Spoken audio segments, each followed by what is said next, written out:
Hey everyone, and welcome to UK Media Warrior and episode 6 of Star Trek Discovery. Lethe? Not entirely sure how to pronounce the title, sorry about that. But yeah, episode 6, and this one focuses on Sarek again. Sarek's return to the show, and a little bit more about Lorca's background and the relationship he has with his Admiral friend. Overall, this episode, as I said last episode, I felt that Discovery was on a slow upward climb. This one, I wouldn't say it took a step back, but it didn't rise again. It didn't continue the climb. It wasn't necessarily bad, but there were some things in it which struck me the wrong way, as this entire series has.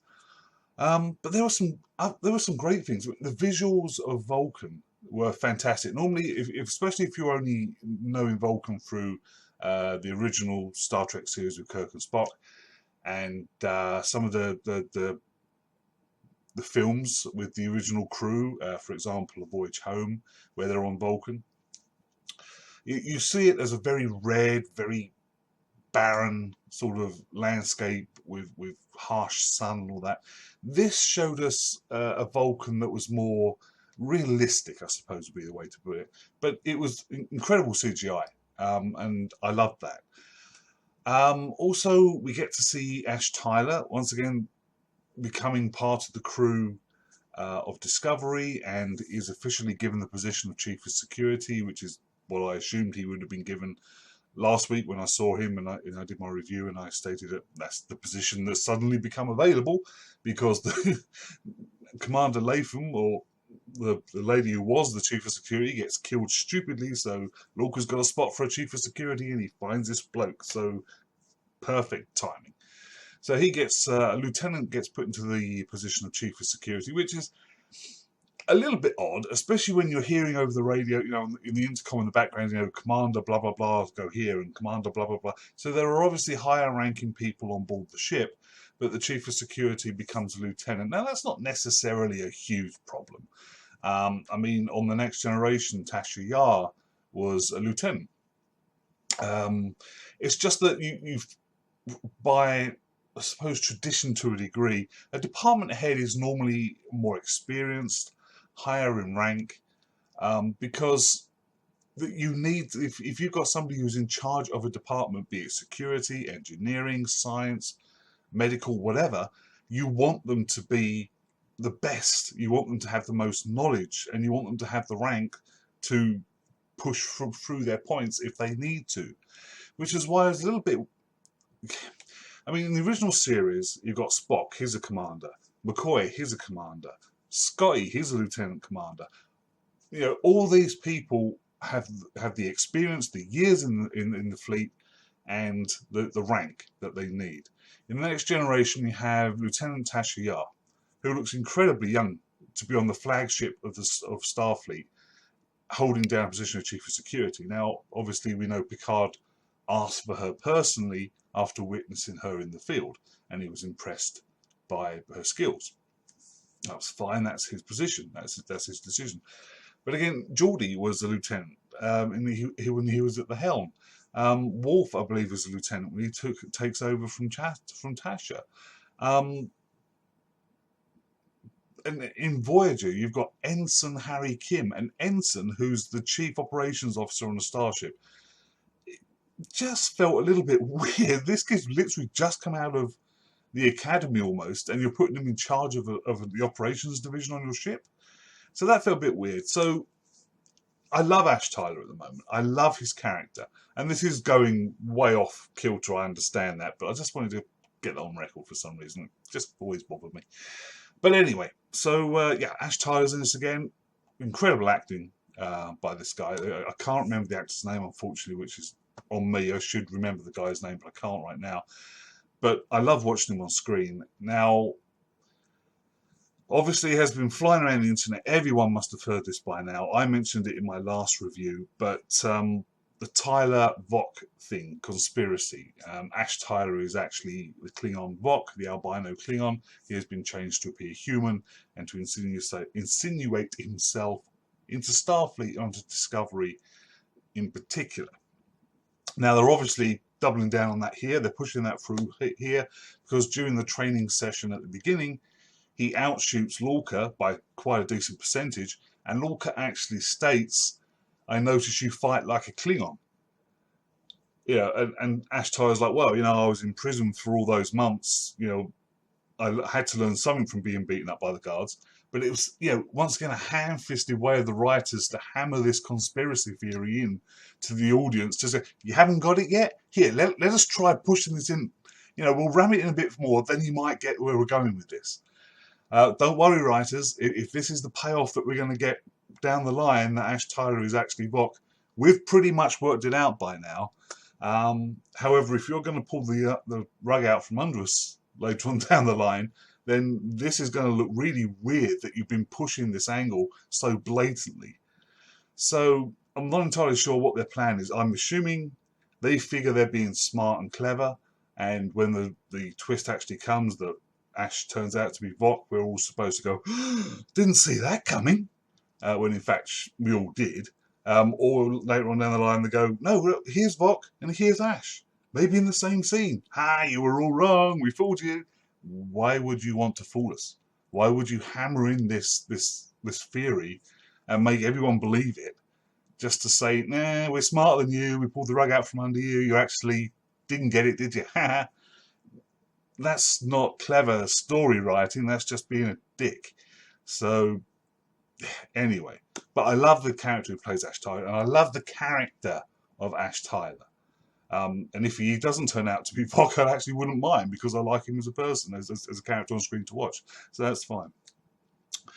The episode again brought back that weird long-distance Vulcan telepathy that we saw in the pilot, where for some reason Sarek and Michael Burnham had this telepathic connection that can span any distance, because supposedly Sarek gave Michael Burnham some of his Catra to bring her back to life after a bombing. Now, as I mentioned in the review for the episode where we first hear about that in the pilot, a Vulcan's Catra is a Vulcan's soul. It's not something you can divide up and hand out. And I saw in another review, a lady on this other review stated it's not a Horcrux like in Harry Potter. You can't put pieces of your soul into different people or wherever you want just because it makes sense to you to do that. No, a Vulcan soul is a one complete thing, like a human soul. It's in your body. You can't divide it up and put little bits into people just to get cheap long-range telephone calls. But you can't split it up like this. It's just a stupid writing technique. Somebody at CBS or the writer's room thought this would be really good, because this way we can bring Sarek into it whenever we want and keep his character around. He could be a major Star Trek character here, so we can put him into Discovery easily by just having him have this long distance communication telepathy thing. Fantastic. The fans will buy that, no problem whatsoever. No, I'm sorry, we don't buy it, because it's a ridiculous concept. It was also a little bit odd that Lorca, who we have seen in all the last 3 episodes as a warmonger, as a warrior, who's battle-hardened, who wants to get into the fight, who wants to attack the Klingons, who hasn't got time for all this science stuff and anything that's going to take him off mission, which is to destroy the Klingons and win the war. And yet in this episode, for some reason, all of a sudden, as soon as he finds out that Sarek, who's on a mission of peace, and who he has personally never met before and has no connection to and no emotional connection with at all, he finds out that Sarek's missing, and instantly he's like, "Fine, we'll go and find him. Yep, no problem, Michael. We'll help you out. I don't care what the ship was doing. I don't care about the war right now. We're going to go and we're going to find Sarek for you. Absolutely." What?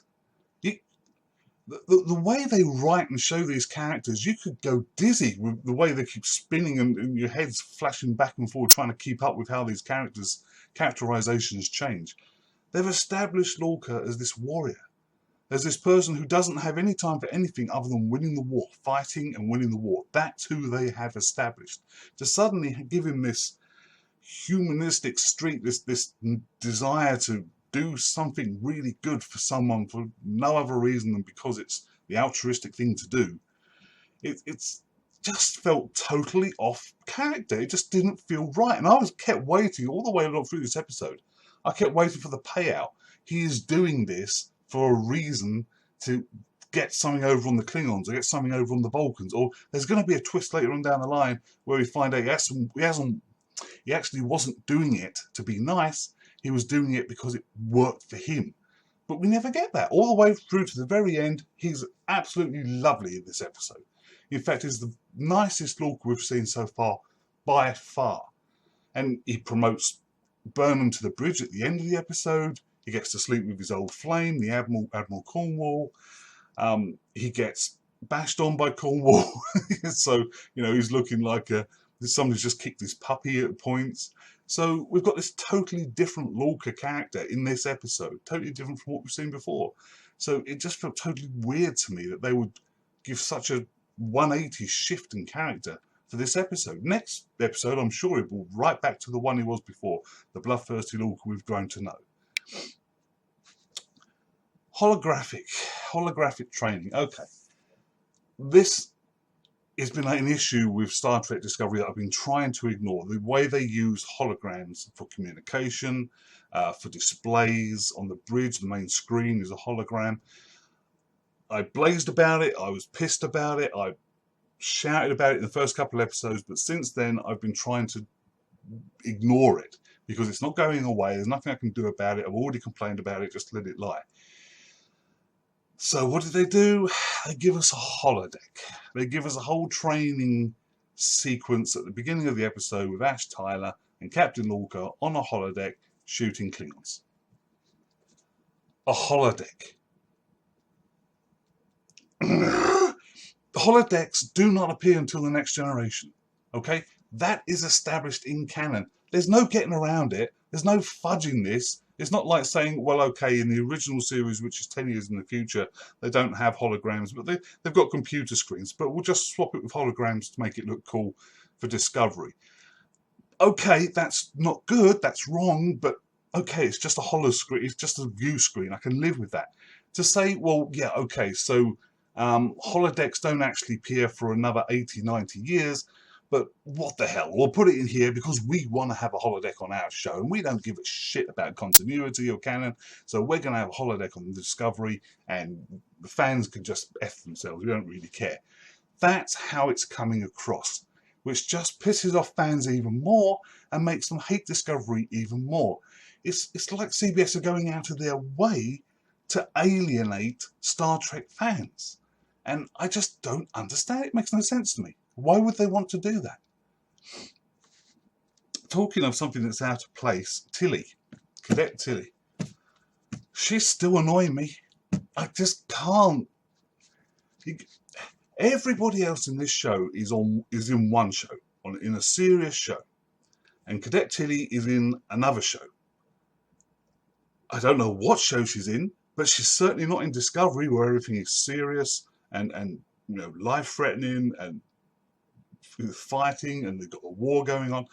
Tilly's giggling and playing around and messing around and bubble-headed and all that. She's in another show somewhere. I don't know. She just keeps coming into this one for some reason. But her character is totally out of place. A lot of people are arguing, well, yeah, but she's in it to brighten things up, to give it some buoyancy, so it's not all doom and gloom.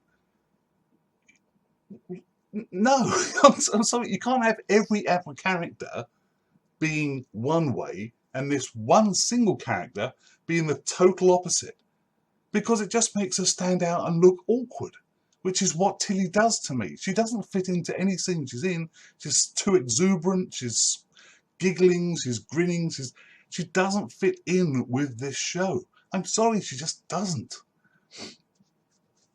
Stamets. If we ever needed any other proof that the end of last episode was where the mirror universe Stamets came over to our universe, seeing Lieutenant Stamets in this episode pretty much nailed it down. Hippie Stamets has arrived, who's happy, joyful, groovy. Yeah, my God, I mean, this is like a totally polar opposite to the Stamets we've seen so far. Now, yeah, okay. His reasoning on this episode is, well, because I keep having to inject myself with this stuff to make the spore drive work, it's making me a little bit loopy. Or he's the mirror universe Stamets, as was heavily insinuated at the end of the last episode, which is where I'm heading on this one.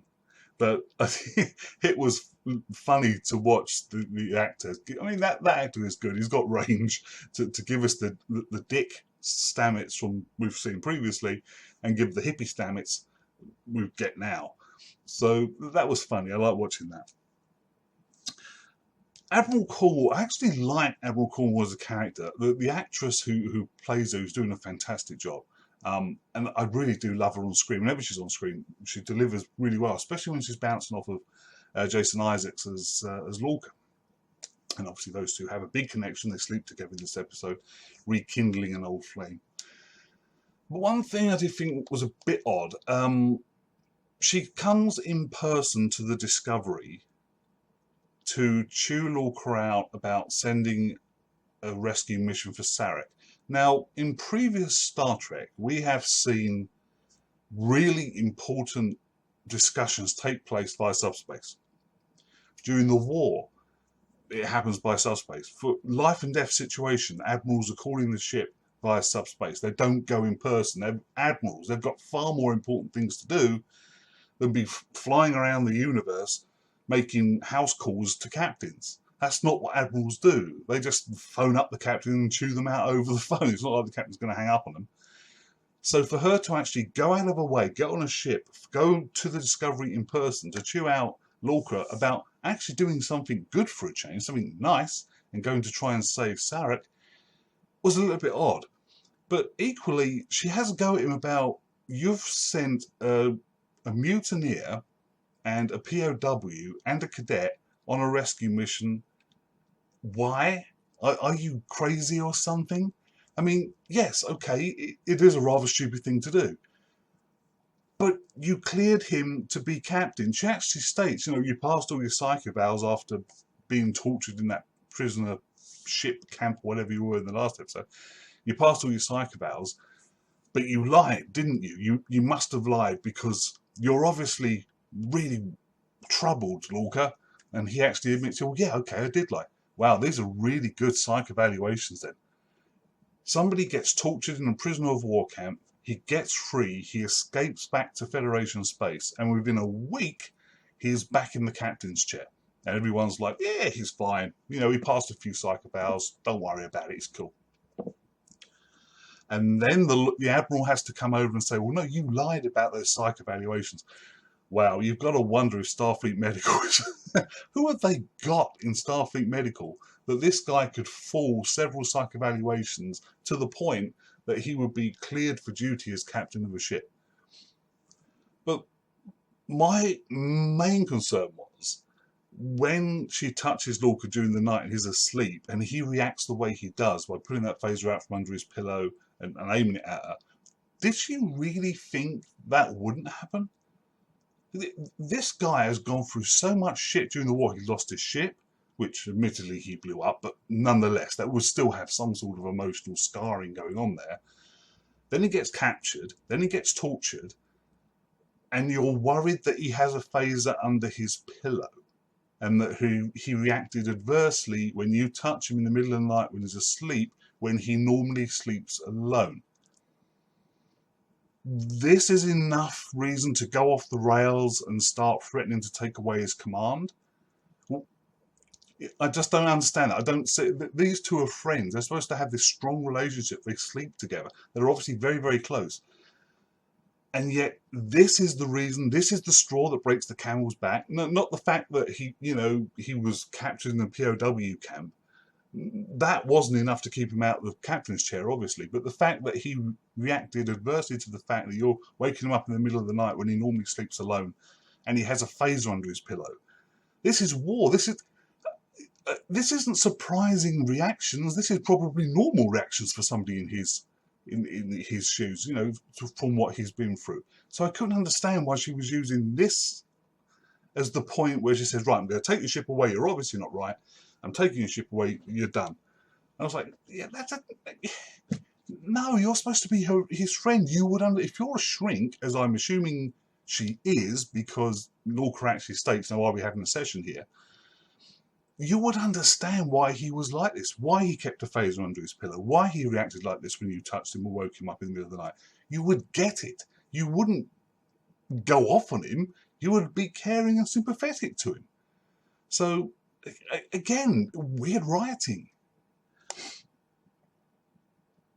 And finally, Spock. Another name drop. Obviously, this is a big Sarek episode.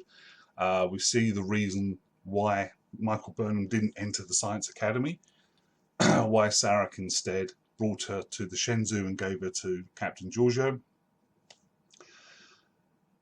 But one thing that didn't quite work out with this happened 7 years ago. What we see in the flashbacks on Vulcan, where Michael Burnham is told she wouldn't be joining the expeditionary force of the Vulcan Academy.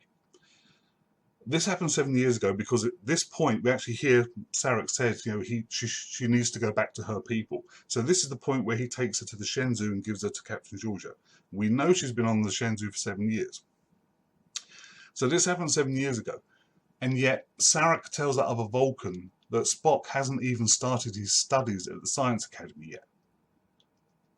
So Spock is so young right now that he hasn't started his studies at the Vulcan Science Academy. Now we know he didn't complete those studies because he left to join Starfleet. But if this is 10 years before Kirk and Spock, Spock should already be in Starfleet.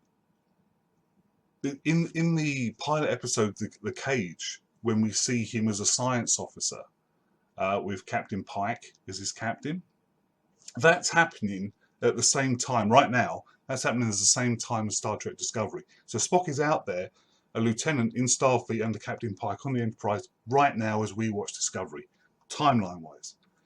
So basically what they're saying is in 7 years, Spock has entered the Science Academy on Vulcan, left the Science Academy on Vulcan, gone to Starfleet Academy, passed Starfleet Academy, got assigned to a ship and worked his way up to lieutenant at least by the time we see him in The Cage, all in 7 years. Starfleet Academy is 4 to 5 years. So let's say Spock goes into the Vulcan Science Academy exactly 7 years ago. When we see this flashback, the next day, Sarek grabs Spock and says, throws him into the Science Academy and says, you've got to start your training now. Let's say he does that. He spends 3 years in this Vulcan Science Academy, decides he doesn't want to do that, leaves and joins Starfleet. 4 years in Starfleet Academy, that's 7 years. Okay, so Spock should just be leaving the Academy at the start of Star Trek Discovery. Okay, but we know from the timeline that he's already a lieutenant and a science officer on the Enterprise under Captain Pike. So the timeline doesn't work out. There's no way he could have got all of that done in 7 years. It just doesn't work. So that would only, this is only going to annoy deep core Trek fans. Probably nobody even noticed this. But I was sitting there thinking, that timeline just does not work with Spock. So anyway, that's just, to me, that just didn't work. But yeah, so that's really my review for this episode 6, Lethe, however you want to pronounce it. Not a bad episode, not a good episode, not as good as last week. I don't like the way they're bludgeoning plot points into us with a metal bar. That's becoming a bit old now. But hopefully next week's episode will be a better episode, and we'll continue the upward climb of stories. So I'll see you guys next week. Thank you very much for watching. You guys take care. See you later.